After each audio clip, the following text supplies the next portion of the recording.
so political and Byzantine, and everybody's spying on everybody. Is that the way it really was? Spying, yes, yes.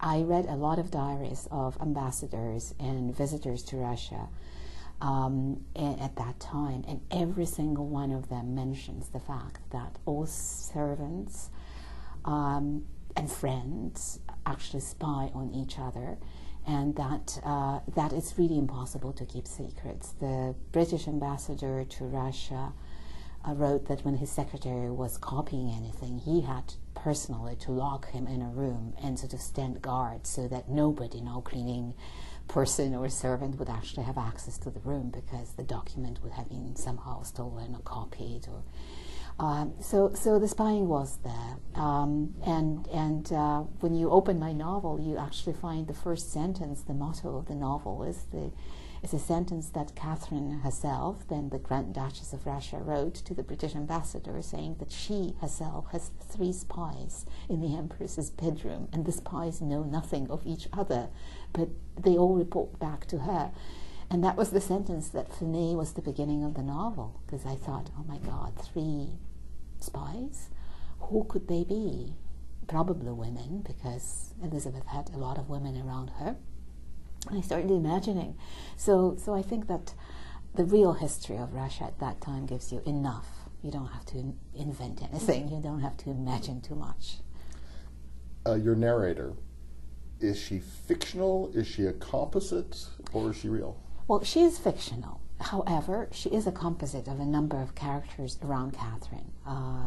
Friends, in a way, like Princess Dashkova, who helped her as a conspirator, and who later felt that Catherine betrayed her, even though, of course, she was a princess herself and she had her own family and supporters.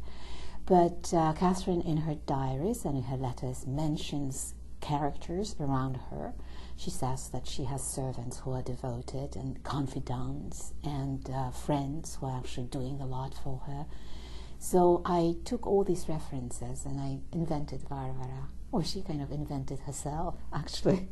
Do you have this mapped out? How many books is it going to be? Do you have an idea? 2 books. Just 2? Just 2 books. One, The Winter Palace is the external point of view, right? We have a narrator who looks at Catherine.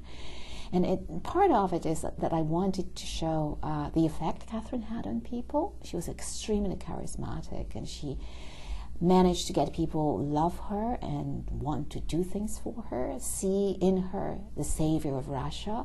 So I wanted to show that process of how we make people into our leaders, and of course how they use that in order to become leaders, how they use that love that we give them, and that friendship and that support. But the second novel, I want to be in Catherine's mind. I actually want to show the mature empress manipulating and ruling, and fantastic empress, a really, really good empress of Russia, and what happens to her when she becomes the sole autocrat, what happens to her soul, what happens to her perception of the world, and to her memories as well. How does she remember that early time and later time? The characters are just so engrossing that you just forget that the people pulling strings are women in positions where you're used to seeing men do it. Yes. And it works really well. Thank you for saying that, because I was hoping that that's how the readers would see it, because that history, 18th century Russian history is the history of powerful women. And they will not be powerful again for quite a while. Catherine's son will make sure that no other woman will ever inherit the Russian throne. But before he manages to destroy quite a bit of what she did, we have Elizabeth, we have Catherine, 2 very powerful monarchs, and other women as well at court. So these are the women who have real power. They are real politicians, and they really. So in a sense, I think that I wanted to convey that world, that power at that time belonged to not only to men, and that those women who managed to get in these positions were real politicians, and they were not just figureheads, and therefore they're interesting. If you're interested in the in history, if you're interested in powerful people, in the nature of power, nature of friendship, whether you're a man or a woman, you'll probably find something in the novel. How long do I have to wait before I get my second dose? Because I really want it. Oh, I hope not too long. Yeah. I'm well advanced with the second novel. I know the title. It's going to be The Empire of the Night.